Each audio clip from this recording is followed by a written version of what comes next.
The late afternoon sun streamed through the windows of Claire's boutique jewelry, casting prisms of light across the worn wooden workbench where I spent most of my days. My hands moved with practiced precision over a vintage sapphire ring, its deep blue stones catching the light like captured stars. The familiar rhythm of restoration work usually brought me peace, but today my thoughts kept drifting to the wedding plans scattered across my desk, venue deposits, flower arrangements, and the custom rings I designed for Luke and myself.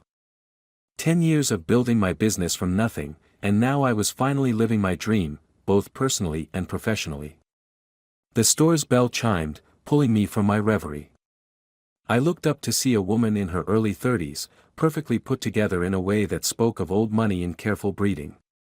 Her Louboutin heels clicked against the hardwood floors as she approached the counter. "I'm hoping you can help me," she said, reaching into her Hermès bag. "It's rather delicate work." She placed a ring box on the counter, and something in my chest tightened before I even opened it. The box was from Tiffany's, but not just any Tiffany's box, it was from their bespoke collection, the same line I'd been eyeing with Luke last month when we discussed design inspirations for our wedding bands. My fingers trembled slightly as I opened the box. Inside lay a platinum band with an intricate pattern of intertwined leaves, a design I knew intimately because I'd sketched something similar in my private notebook, sharing it with only one person.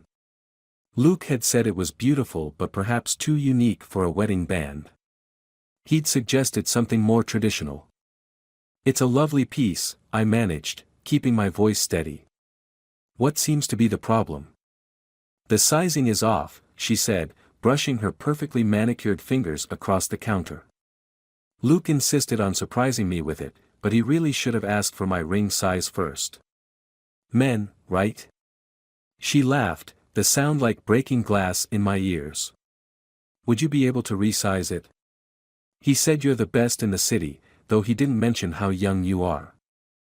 The room seemed to tilt sideways as her words sank in. Luke.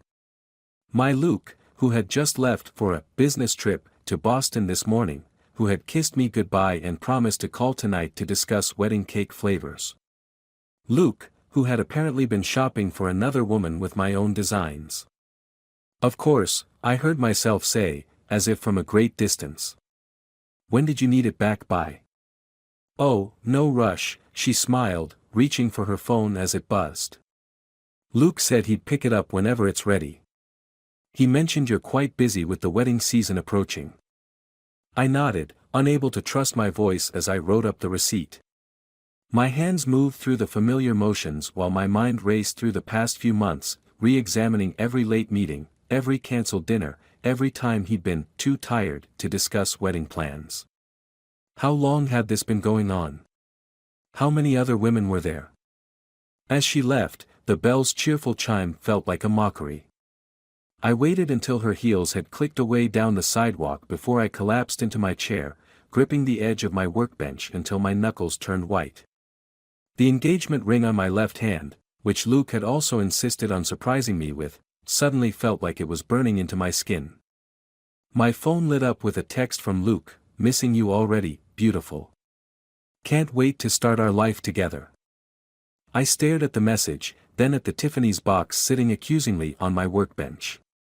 The rage building inside me was unlike anything I'd ever experienced, cold and calculating rather than hot and reactive. 10 years of building my reputation in this industry, of proving myself in a male-dominated field, had taught me the value of patience and precision. If Luke thought he could play both ends against the middle, he was about to learn just how precise I could be. I picked up the ring box, studying it with new eyes. The woman, I didn't even know her name, had said Luke would pick it up himself. My lips curved into a smile that held no warmth as I reached for my engraving tools. Perhaps it was time to put my skills to a different use. After all, every artist needs a signature piece, and I had a feeling this one was going to be memorable. That night, I sat in my darkened apartment, surrounded by the wreckage of what I'd once considered our shared future. Wedding magazines lay strewn across the floor, their glossy pages reflecting the city lights that streamed through my window like accusatory fingers. Each carefully marked page, each circled detail, now read like evidence in an indictment of my own willful blindness. Luke's messages continued to light up my phone with clockwork regularity. Just landed in Boston. Missing my beautiful fiancée. Can't wait to build our life together. Each notification felt like another twist of the knife, each proclamation of love another layer of calculated deception. I let them accumulate, unanswered, watching as they formed a digital monument to his betrayal. The other woman's ring sat before me on my home workbench, catching the ambient light like a silent witness. I picked it up, turning it over in my hands, feeling its weight, not just its physical presence, but the crushing gravity of what it represented. The design he dismissed as too unique for our wedding bands had apparently been perfect for his other relationship. The irony tasted like acid in my mouth. I reached for my tools with trembling hands, not from uncertainty, but from a rage so profound it seemed to alter the very chemistry of my blood. The specialized engraving equipment I used for custom pieces now felt like instruments of justice rather than creativity. As I began my work, each precise movement was a meditation on revenge. "Still up, sweetheart?" Luke's voice suddenly filled my apartment through the speaker of my phone, and I realized I'd accidentally accepted his call. The casual intimacy in his tone, once so comforting, now felt like sandpaper against my raw nerves. "Just finishing some work," I replied, amazed at how steady my voice sounded. "A special order came in today. Don't work too hard. You know how you get when you're focused on a project, you forget to take care of yourself." His concern, once endearing, now seemed like another facet of his control. How many times had he used my dedication to my craft as an excuse to be elsewhere? How many late meetings had actually been spent with her? "Actually, I had an interesting client today," I said, watching my hands continue their delicate work on the ring. "She brought in a beautiful piece that needed sizing. Tiffany's bespoke collection. Quite impressive." The silence on the other end of the line lasted exactly 2 seconds too long. "Oh." His voice remained casual, but I knew him well enough to hear the tension underneath. "Well, you're the best in the business. I'm sure you'll do it justice." "I always do," I replied, my smile as sharp as my engraving tools. "I'm putting my personal touch on it. Making sure it's absolutely perfect." After we hung up, I returned to my work with renewed focus. The engraving I was adding to the inner band was invisible to the casual observer, but under specific lighting, it would reveal a truth that would shatter more than just Luke's carefully constructed deception. It would destroy the reputation he'd spent years building in Boston's financial district. My phone buzzed again, but this time it wasn't Luke. It was Ellie, my oldest friend and voice of reason since college. "Girl, where are you? You missed our weekly wine night. Don't tell me you're still at the shop." I stared at her message, my finger hovering over the call button.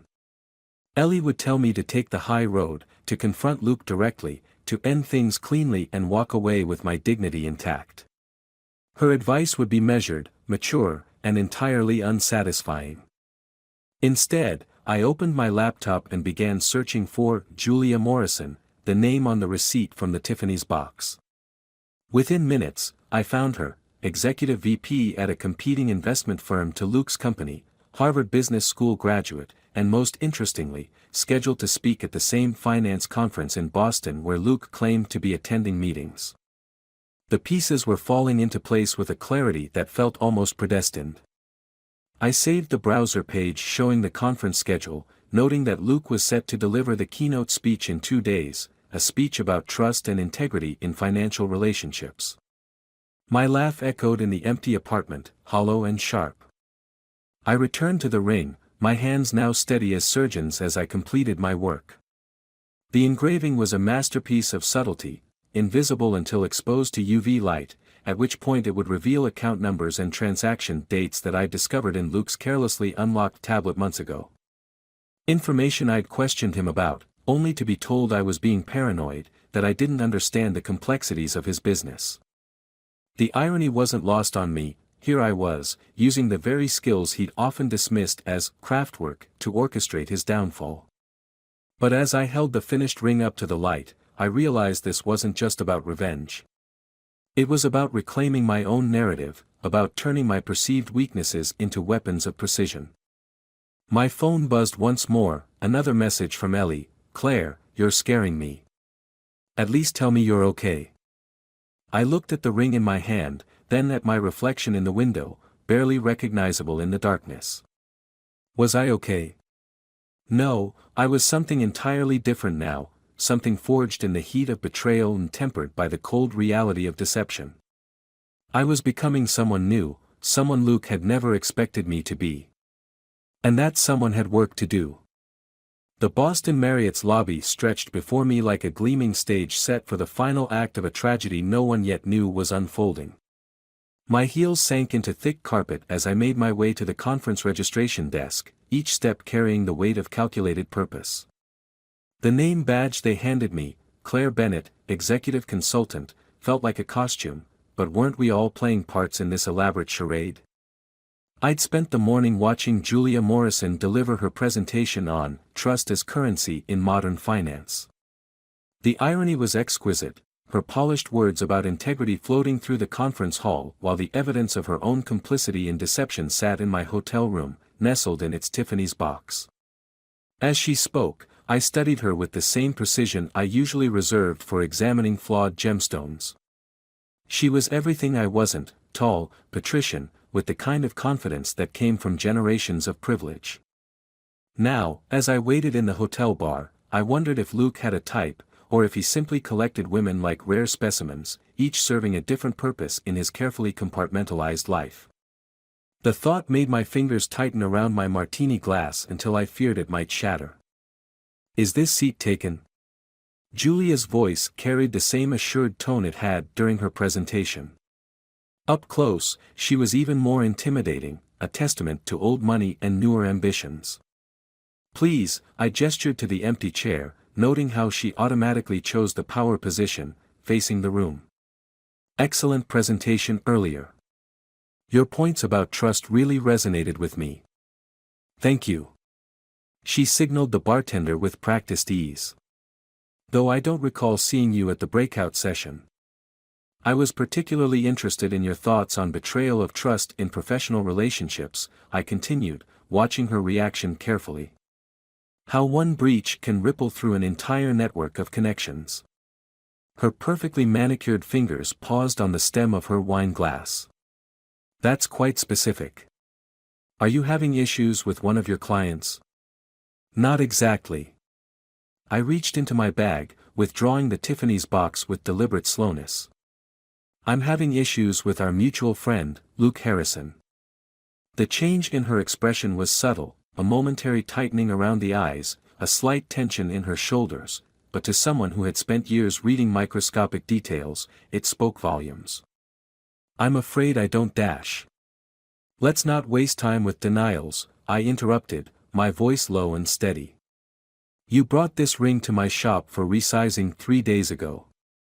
What I'm curious about is whether you knew about me when you did it."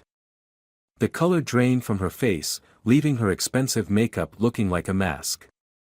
"Your shop. You're the jeweler. And Luke's fiancée." I pushed the box across the bar toward her. "Though I suppose that term needs revision now." She stared at the box as if it might explode. "I don't understand." "Luke said, he told me he was divorced. That his ex-wife had been difficult about the settlement, which was why we needed to be discreet." A laugh bubbled up from somewhere deep inside me, tasting of bitter wine and wasted years. "No wife, ex or otherwise. Just me, the woman he's been promising forever to for the past 2 years." Julia's hand shook as she reached for her wine, nearly knocking it over. 2 years. But we've been seeing each other for 8 months. I finished for her. Since the Chicago conference, where he gave that moving speech about ethical leadership. She nodded mutely, and I saw in her eyes the same shattering I had experienced in my shop days ago, the violent recalibration of reality that comes with discovering every cherished truth has been a carefully constructed lie. He's speaking tomorrow, she said finally, her voice barely above a whisper. The keynote address on integrity in client relationships. I know. I opened the ring box, letting the platinum band catch the low bar light. That's why I'm here. Tell me, Julia, how much do you know about his work with offshore accounts? Her sharp intake of breath told me everything. Those transactions they weren't exactly legal? I finished. No, they weren't. And the documentation proving that is currently embedded in this ring, invisible until exposed to the right kind of light. The kind they use in financial forensics departments. Why are you telling me this? Because you have a choice to make. I closed the box with a decisive snap. Tomorrow, during his keynote, you can either be part of his audience, another willing participant in his deceptions, or you can be part of something else entirely. Something that ensures Luke Harrison never does to another woman what he did to us. She was silent for a long moment, studying me with new eyes. You're not what I expected, she said finally. No, I agreed, standing and gathering my things. I'm not what Luke expected either. That's why this is going to work. I left my card on the bar beside her wine glass. Think about it. But don't take too long. Tomorrow's keynote starts at 9. As I walked away, my reflection fragmented across the lobby's mirrored columns, dozens of versions of me, each carrying the same purpose, the same resolve. Behind me, I could feel Julia's eyes following my exit, and I knew with the same certainty I used to judge the quality of a diamond that she would call. In my hotel room, I laid out my clothes for tomorrow, not the conservative suits I usually wore to business functions, but a red dress that Luke had once called too bold, too attention-seeking for someone in your line of work. My phone buzzed with his nightly message, "Can't wait to see you tomorrow, beautiful. I have a surprise for you."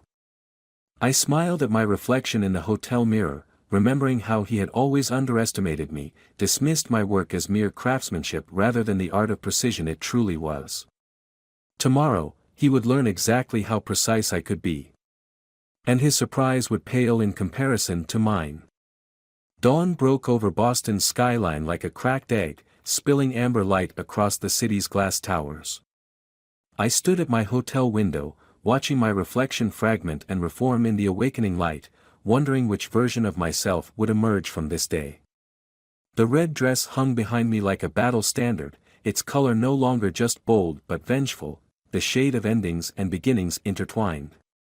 My phone vibrated against the desk. "Julia. I'm in. But there's something you need to know first." The hotel's executive lounge was empty at this hour, its plush seats and polished surfaces holding the stillness of anticipation. Julia arrived looking like she hadn't slept, her usual polish fractured by the weight of revelation. She clutched a leather portfolio to her chest like a shield. "Before we do this," she said, sliding into the seat across from me, "you should see what I found." She opened the portfolio with trembling fingers, spreading documents across the table between us. "Luke's not just playing games with hearts, he's playing with fire." The papers before me told a story far darker than even I had suspected. The offshore accounts I discovered were just the surface ripples of a much deeper pool of deception. Luke hadn't just been moving money, he'd been orchestrating an elaborate shell game involving multiple firms, including Julia's. He's been using our relationship, Julia's voice cracked slightly, using my position to access information about competitor positions. The trades he's been making, they're not just unethical. They're illegal. And he set things up so the paper trail leads back to me. I felt a cold clarity descend, like the moment when you finally see the flaw in a seemingly perfect diamond. He's been grooming us both, me for my skills with detail work, you for your position. We weren't just women he was playing, we were pieces in a larger game. There's more. Julia's fingers trembled as she pulled out another document. "I found this in his briefcase last week. He said he was working late, fell asleep at his desk. I thought it was sweet, went to bring him coffee. She pushed a half-completed application across the table, a request for sole ownership of my business, with a forged signature that was almost, but not quite, perfect. The rage that filled me was no longer hot and consuming, it had crystallized into something sharp and precise, like the tools I used to shape precious metals. He was going to take everything. Not just your business, Julia added softly. The timing of these trades, they're set to execute next week. If they go through, my firm takes the fall. I lose everything, my position, my reputation, probably my freedom. I studied her face, seeing beyond the expensive makeup and cultivated poise to the raw fear beneath. But they haven't executed yet. No. They're tied to automated triggers, market conditions that Luke's been manipulating into place. The keynote speech today, it's not just a speech. It's designed to influence market movement. Every word has been calculated. A plan began forming in my mind, intricate as any piece I'd ever designed. Tell me about these triggers. Every detail.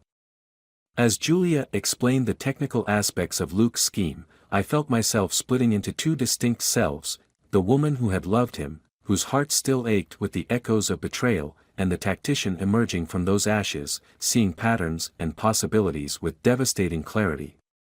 Your firm's compliance department, I said, interrupting her technical explanation.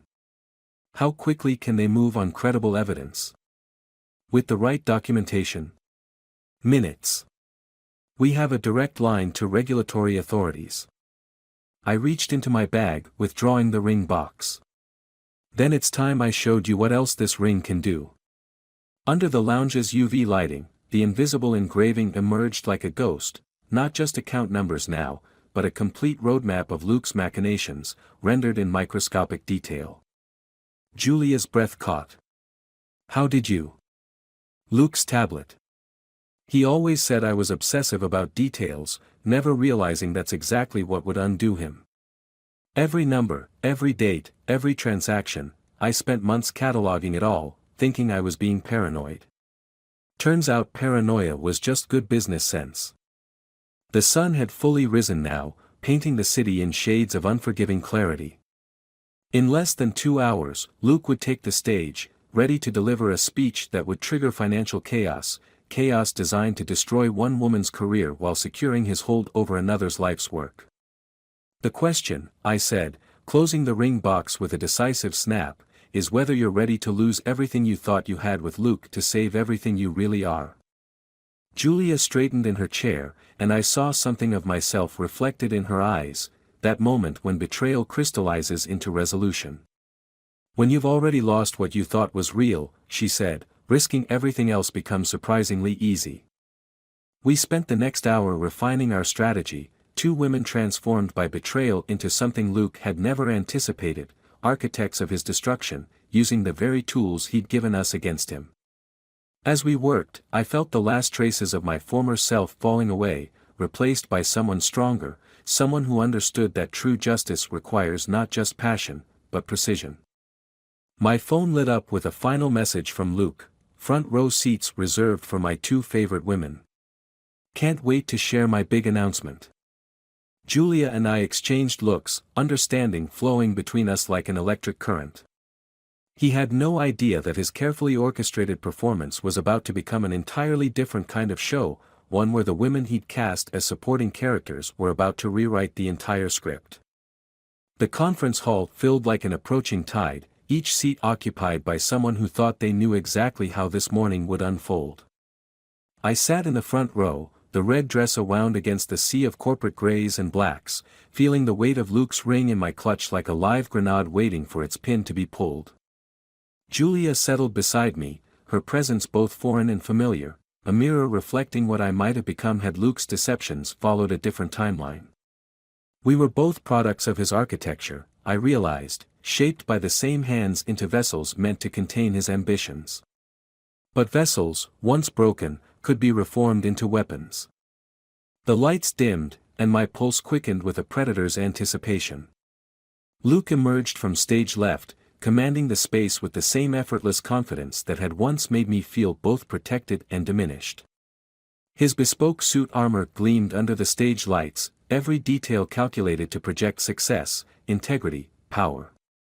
I watched him scan the front row, his practiced smile flickering for just a fraction of a second as he registered our presence, Julia and I, side by side, a conjunction he had never intended to witness. "Trust," he began, his voice rolling through the hall like distant thunder, "is the foundation of everything we build in this industry." The irony of his words settled over me like ash, each syllable a testament to his mastery of manipulation. I thought of the ring in my clutch, its hidden engravings a manuscript of his betrayal, waiting to be revealed. As he spoke, I found myself cataloging every gesture, every inflection that I had once interpreted as love. His habit of touching his tie when emphasizing a point, a tell I had thought endearing, now reading as the nervous tick of a practiced liar. The way his left hand moved to his jacket pocket, where I knew he kept the small velvet box containing what he thought was his insurance policy, Julia's ring, modified to become his undoing. Julia's hand found mine in the darkness, her fingers ice-cold but steady. On her laptop screen, hidden from the audience's view, her firm's compliance team waited in a virtual war room, ready to move the moment we gave the signal. The plan we had crafted was precision itself, a mechanism as intricate as any timepiece I had ever restored. Luke reached the crescendo of his speech, the moment where rehearsed humility was meant to transform into triumph. "Today, I'm proud to announce a new initiative," he declared, reaching for his pocket. "One that represents not just financial innovation, but the very future of trust in our industry." I felt time compress into a singular point of clarity. In my mind, I saw the dominoes we had arranged beginning their inexorable fall, the ring's hidden message about to be revealed on the conference hall's massive screens, the compliance team poised to lock down accounts, and the regulatory authorities standing by to intercept the trades that would have destroyed Julia's career while simultaneously securing Luke's control over my business. But it was the smaller box in his other pocket that truly captured my attention, the one I knew contained a second ring and a contract disguised as a romantic gesture. He had planned to bring me on stage, to propose again in front of his peers, creating a public spectacle that would make his later betrayal seem impossible to believe. Before I detail this initiative, Luke continued, his smile now fixed directly on me, "I'd like to share a personal moment with someone very special." He extended his hand toward me, an emperor's invitation that expected no refusal. I rose, the red dress catching the light like fresh blood. Every eye in the hall followed my movement, exactly as Luke had planned.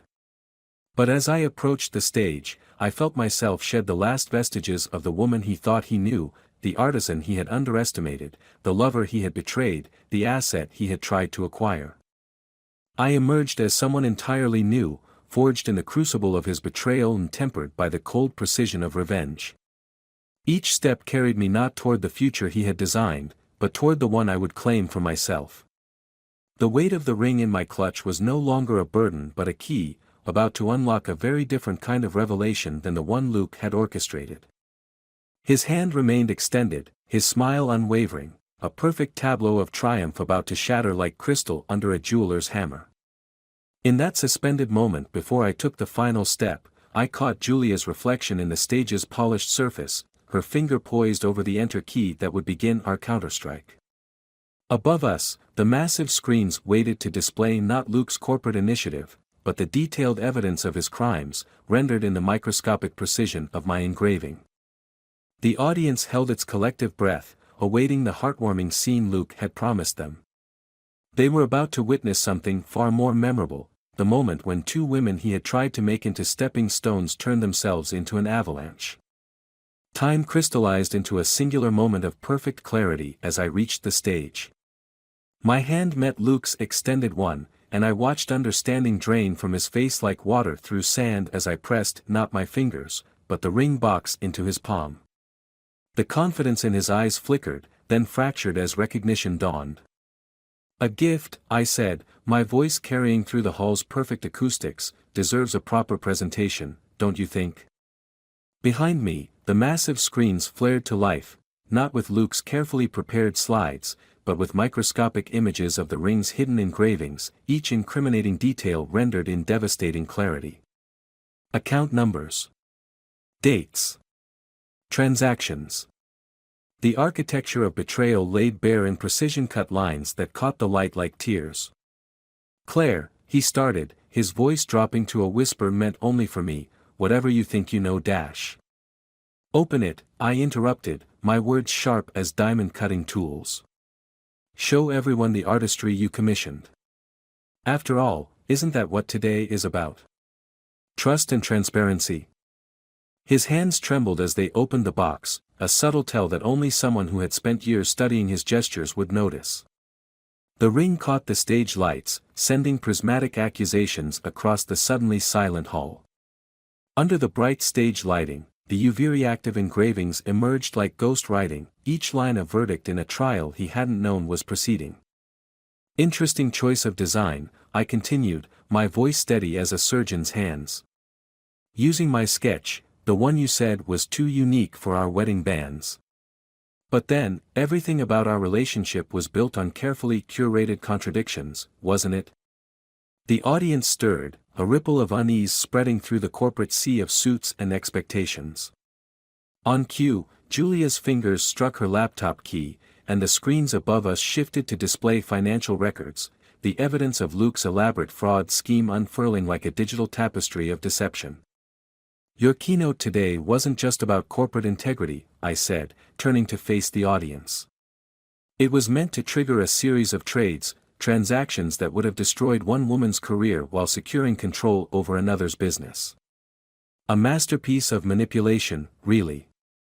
Using trust not just as currency, but as a weapon." Luke's hand shot out, grasping my wrist with desperate strength. "You don't understand what you're doing," he hissed. "The implications dash." "The implications are exactly what I calculated," I cut him off, my voice carrying to every corner of the now silent hall. "Just like you calculated the precise pressure points in both our lives, Julia's position at her firm, my business, our hearts. But you forgot something crucial about precision work." I turned back to him, watching realization dawn in his eyes like a cold sunrise. "The tools used to create can also be used to destroy." The hall's doors opened with choreographed timing, admitting a team of SEC agents who moved with the inevitable purpose of glaciers. Their presence sent shockwaves through the audience, the kind of ripple effect Luke had counted on for his trades, now transformed into the harbinger of his downfall. "Ms. Morrison's firm has already frozen the relevant accounts," I continued, addressing not just Luke but the entire stunned audience. "The evidence has been verified by their compliance department and forwarded to the appropriate authorities. Your trades won't execute, Luke. The only things falling today are the walls of deception you built so carefully." He released my wrist, stepping back as if physical distance could somehow protect him from the avalanche of consequences now bearing down.